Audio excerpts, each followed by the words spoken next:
of the current financial year, and the statement is as follows. In my statement of 4th May 2022, I had mentioned that as we navigate through this difficult period, it is necessary to be sensitive to the new realities and incorporate them into our thinking. The war in Europe is lingering, and we are facing newer challenges each passing day, which is accentuating the existing supply chain disruptions. As a result, food, energy, and commodity prices remain elevated. Countries across the world are facing inflation at decadal highs and persistent demand supply imbalances. The war has led to globalization of inflation. Not surprisingly, central banks are reorienting and recalibrating their monetary policies. Emerging market economies are facing bigger challenges from the increased market turbulence, monetary policy shifts in advanced economies, and their spillovers.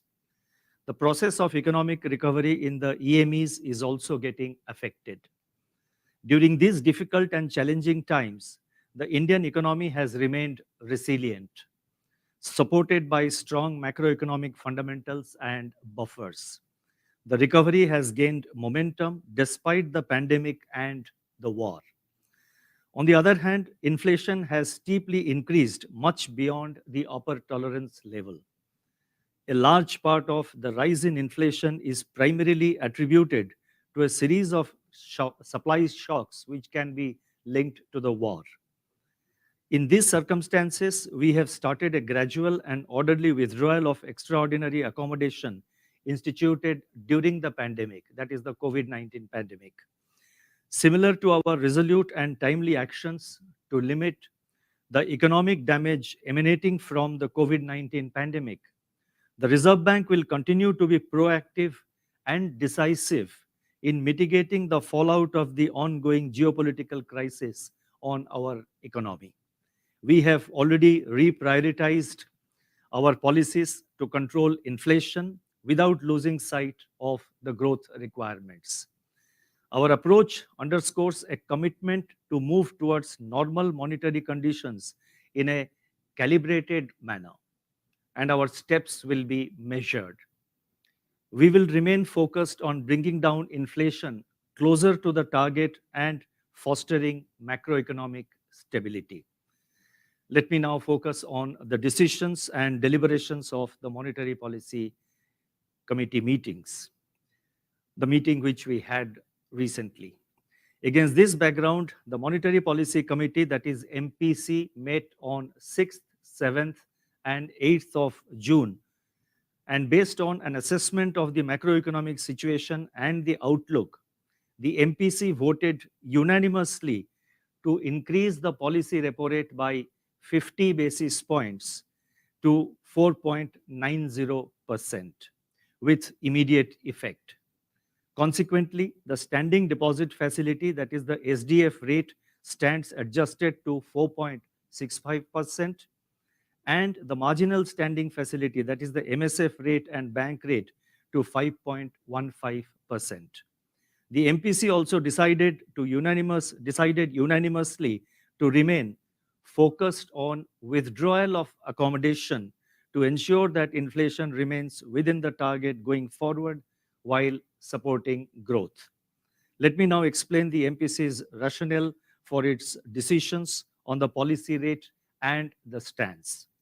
The protracted war in Europe and the accompanying sanctions have kept global commodity prices elevated, and this is across the board. This is exerting sustained upward pressure on consumer price inflation well beyond the targets in most of the economies.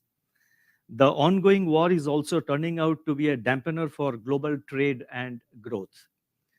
The faster pace of monetary policy normalization undertaken by systemic advanced economies, that is AEs, is leading to heightened volatility in global financial markets.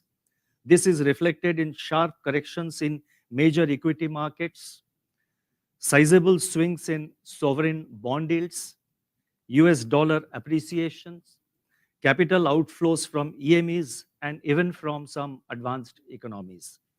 The EMEs are also witnessing depreciation of their currencies. Global stagflation concerns are growing and are amplifying the volatility in global financial markets. The, this is feeding back into the real economy and further clouding the overall outlook. The MPC noted that in such challenging global environment, domestic economic activity is gaining traction, while inflation pressures have intensified further. The upside risks to inflation, as highlighted in the April and May 2022 policies of the MPC, have materialized earlier than anticipated, both in terms of timing and magnitude. Inflationary pressures have become broad-based and remain largely driven by adverse supply shocks. There are growing signs of a higher pass-through of input costs to selling prices. The MPC noted that inflation is likely to remain above the upper tolerance band of 6% through the first 3 quarters of the current financial year, that is 22-23. In this context, supply-side measures taken by the government in reducing excise duties on petrol and diesel, along with other measures, would help in mitigating the inflationary pressures to some extent. The MPC also recognized that sustained high inflation could unhinge inflation expectations and trigger second-round effects. The MPC therefore judged that further monetary policy measures are necessary to anchor the inflation expectations. Accordingly, the MPC decided to increase the policy repo rate by 50 basis points to 4.9%. The MPC also decided to remain focused on withdrawal of accommodation to ensure that inflation remains within the target going forward while supporting growth. It may be noted in this context that the repo rate still remains below its pre-pandemic level. I would now like to provide an assessment, a more detailed assessment of growth and inflation. And first, I would like to take up growth. According to the provisional estimates released by the National Statistical Office, that is NSO, on May 31st, India's gross domestic product, that is GDP growth, in 21-22 is estimated at 8.7%. This level of real GDP in 21-22 has exceeded the pre-pandemic, that is the 2019-20 level. On the supply side, major categories also surpassed the 2019-20 level. Available information for April and May indicates that the recovery in domestic economic activity remains firm, with growth impulses getting increasingly broad-based. Manufacturing and services purchasing managers indices, that is the PMI, for May point towards further expansion of activity. This is also corroborated by movements in railway freight and port traffic, domestic air traffic, GST collections, steel consumption, cement production, and bank credit. While urban demand is recovering, rural demand is gradually improving. The contact-intensive services related to trade, hotels, and transport have recovered in Q4 of 21-22. Going by the early results of our surveys, capacity utilization in the manufacturing sector increased further to 74.5% in the fourth quarter of 21-22 from 72.4% in Q3 of 21-22. So that is in the last financial year, 21-22, between Q3 and Q4, the capacity utilization in the manufacturing sector increased from 72.4 to 74.5%. Capacity utilization is also likely to increase further in Capacity utilization is also likely to increase further in the current financial year. Investment activity is thus expected to strengthen, driven by rising capacity utilization, government's capital expenditure, and deleveraged corporate balance sheets. Improvement in investment activity is also reflected in pickup in demand for bank credit and persisting growth in imports of capital goods. Merchandise exports have remained buoyant with double-digit growth for the 15th successive month in May this year, while high growth of non-oil, non-gold imports is indicative of recovery in domestic demand conditions. Looking ahead, real GDP is expected to broadly evolve on the lines of the April MPC resolution. The forecast of normal southwest monsoon should boost kharif sowing and agricultural output. This will support rural consumption. The rebound in contact intensive services is expected to sustain urban consumption. Our surveys suggest further improvement in consumer confidence and households' optimism for the outlook a year ahead. Business sentiment remains upbeat according to early results of our surveys. Nevertheless, the negative spillovers from geopolitical tensions, elevated international commodity prices, rising input costs, tightening of global financial conditions, and slowdown in world economy continue to weigh on the outlook.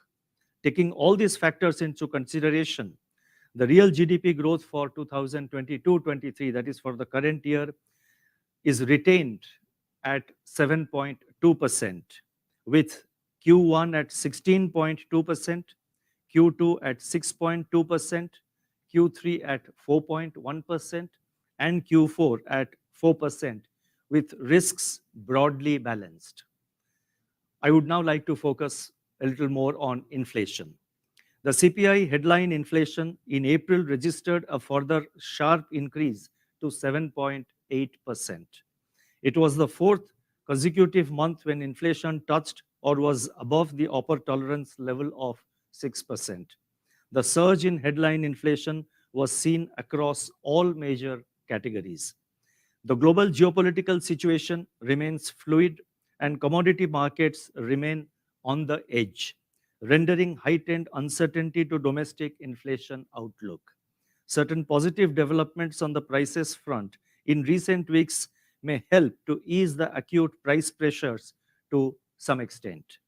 These would include expectations of a normal southwest monsoon and kharif agricultural season, the recent supply side measures taken by the government and the unfolding of their impact, lifting of palm oil export ban by a major supplying country, that is Indonesia, and signs of moderation in global industrial metal price indices.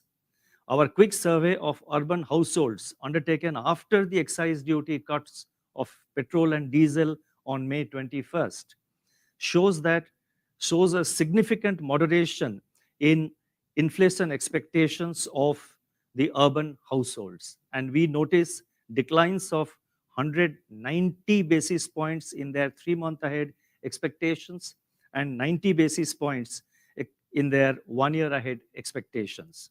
In such a scenario, further reduction of state VATs on petrol and diesel across the country can certainly contribute to softening the inflationary pressures as well as the inflationary expectations. Notwithstanding these positive developments, upside risks to inflation do persist. These risks emanate from elevated commodity prices, revisions in electricity tariffs across many states, high domestic poultry and animal feed costs, continuing trade and supply chain bottlenecks, rising pass-through of input costs to selling prices in the manufacturing and services sectors, the recent spike in tomato prices which are adding to fuel inflation, and most important of all, the elevated international crude prices. With assumption of a normal monsoon in 2022 and average crude oil price in the Indian basket of $105 per barrel, inflation is now projected at 6.7% in 2022-23, that is the current year, with Q1 at 7.5%, Q2 at 7.4%, Q3 at 6.2%, 5.2% and Q4 at 5.8%, with risks evenly balanced. It may be noted that around 75% of the increase in inflation projections can be attributed to the food group. Further, the baseline inflation projection that we are making now at 6 and 7% for the current year, it does not take into account the impact of monetary policy actions taken today. Between February and April, headline inflation has increased by about 170 basis points. With no resolution of the war in sight and the upside risks to inflation, prudent monetary policy measures would ensure that second round effects of supply side shocks on the economy are contained and long term inflation expectations remain firmly anchored and inflation gradually aligns closer to the target, or rather close to the target. The monetary policy actions, including withdrawal of accommodation, will be calibrated, keeping in mind the requirements of the ongoing economic recovery. I would now like to touch upon the liquidity and financial market conditions. It may be recalled that in April, we introduced the Standing Deposit Facility, that is the SDF, as the floor of the liquidity adjustment facility, that is the LAF corridor, at an interest rate of 3.75%. This was effectively a rate hike of 40 basis points over the fixed rate reverse repo of 3.35%. As a result, the weighted average call money rate, that is the WACR, which is the operating target of monetary policy, moved from an average of 3.32% in March 2022 to 3.54% during April 8th to 30th. Following the repo rate hike of 40 basis points on May 4th, the WACR, that is the weighted average call money rate, has further increased, averaging 4.07% during May 5th to 31st. I'm taking May 5th because there was a rate hike on May 4th, as you would recall. In line with the emphasis on gradual withdrawal of accommodation articulated in the MPC resolutions of April and May, systemic liquidity has moderated in the recent period. Surplus liquidity, as reflected in average daily absorption under the liquidity adjustment facility, that is the absorption under SDF, and the variable rate reverse repo auctions of 14 days and 28 days at 5.5 lakh crore. In other words, what I'm saying is that the surplus liquidity as reflected in the daily absorption under the LAF at 5.5 lakh crore during May 4th to 31st was lower than 7.4 lakh crore during April 8th to May 3rd. Nevertheless, the overhang of excess liquidity has resulted in overnight money market rates on an average trading below the policy repo rate. At the longer end of the money market term structure, interest rate on 91-day treasury bills, commercial papers, and certificates of deposits have firmed up post the rate hike in May. Yields on AAA rated 5-year corporate bonds have also increased. The rate hike also led to an upward adjustment in the benchmark lending rates by the banks. The term deposit rates of banks have also increased, and this will augment stable funding resources amidst increasing credit demand. Going ahead, while normalizing the pandemic-related extraordinary liquidity accommodation over a multi-year time frame, the Reserve Bank will ensure availability of adequate liquidity to meet the productive requirements of the economy. The Reserve Bank will also remain focused on orderly completion of the government's market borrowing program. I have not listed out in my statement what steps we will take to ensure orderly implementation of the government's borrowing program. That is because we are monitoring the GSEC market very closely, and necessary steps would be taken by the RBI as and when required, as per the evolving scenario. A direct fallout of the geopolitical tensions and the rapid pace of monetary policy normalization by advanced economies is the exodus of portfolio capital flows from most EMEs. Several EME currencies have thus faced depreciation pressures. Safe haven demand for US dollar has increased amidst all this. The Indian rupee has moved in an orderly fashion and has depreciated by 2.5% against the US dollar during the current financial year so far, that is till yesterday.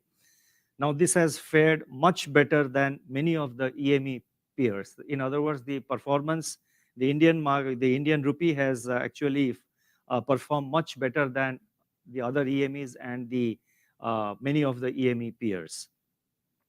Amidst all this, the Indian banking system remains strong and its health has improved in recent years as reflected in key indicators: capital adequacy, asset quality, provisioning coverage, and profitability.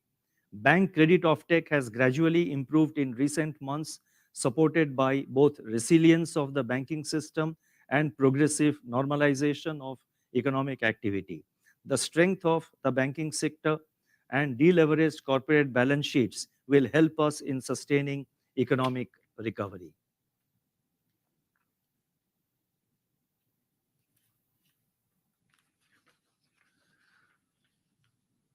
I would now like to touch upon the external sector.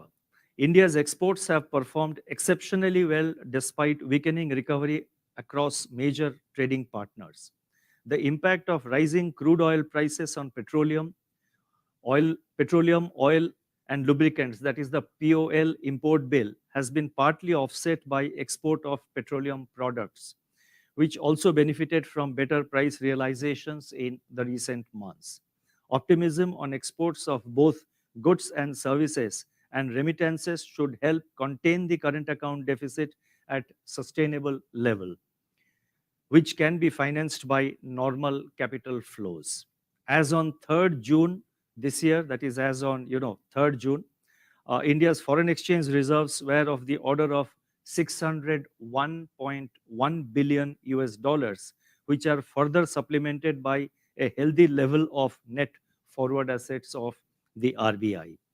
Now, before I proceed to announcing certain additional measures, let me just say that the situation overall is challenging, but as we have dealt with the difficult situation that we were confronted with during the pandemic, we are committed and determined and resolute in dealing with the current challenge to the Indian economy, most of which are emanating from external factors. So that is a point which I would like to make emphatically.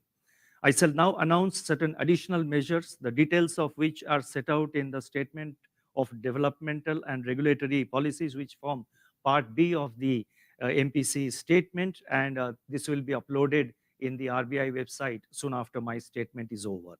And the additional measures are important, and they are as follows. The first set of announcements relate to regulatory measures in respect of cooperative banks.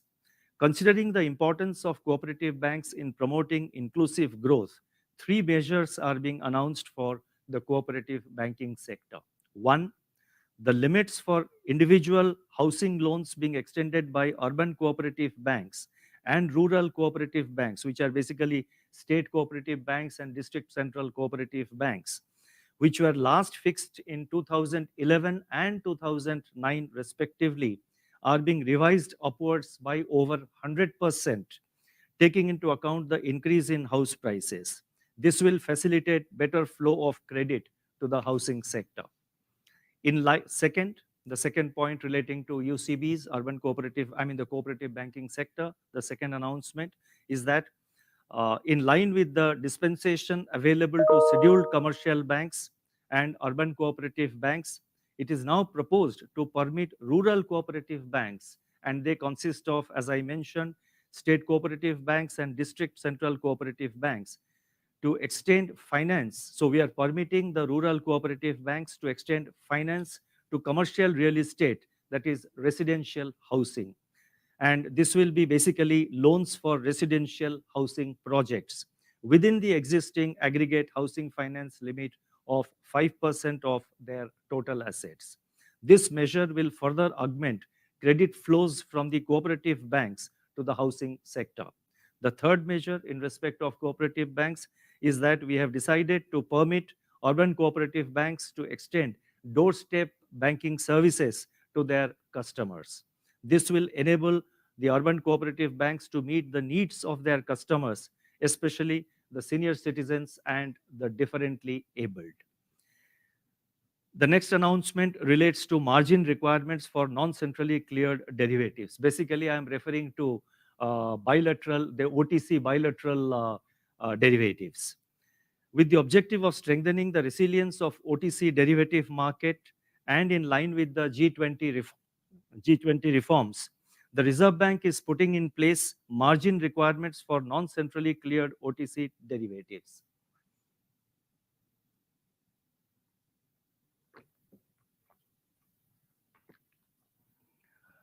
Let me repeat.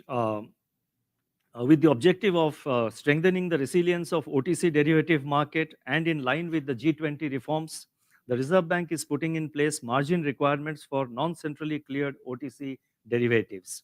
In the first phase, directions on exchange of variation margin for these non-centrally cleared derivatives were issued on 1st of June after consultation with the stakeholders. In the second phase, it is now proposed to mandate the requirements of the exchange rate. In the second phase, it is now proposed to mandate the requirements for exchange of initial margin for such derivatives. To garner feedback from stakeholders on these requirements, draft directions on exchange of initial margin for these derivatives will be issued shortly. The next announcement is important. It relates to e-mandate on cards for recurring payments, enhancement of the limit. The framework for processing of e-mandate based recurring payments was introduced by the Reserve Bank, keeping in mind the benefits of convenience, safety, and security to the users. Under this framework, over 6.25 crore mandates have registered have been registered in favor of large number of domestic and over 3,400 international merchants. To further facilitate recurring payments like subscriptions, insurance premia, education fees of larger value under the framework, the limit is being enhanced from rupees 5,000 to rupees 15,000 per transaction. This will further leverage the benefits available under the framework and augment customer convenience. The next announcement relates to UPI, that is Unified Payment Interface, and their linking of the UPI to RuPay credit cards. UPI has become the most inclusive mode of payment in India with over 26 crore unique users and 5 crore merchants on the platform. The progress of UPI, in fact, in the recent years has been unparalleled, and its overall functioning has been quite exemplary. And now many other countries are engaged with us in adopting similar modes and similar methods in their countries. In May this year alone, about 594 crore transactions amounting to rupees 10.4 lakh crore were processed through the UPI. At present, UPI facilitates transactions by linking savings or current accounts through users' debit cards. It is now proposed to allow linking of credit cards on the UPI platform. To begin with, the RuPay credit cards will be linked to the UPI platform.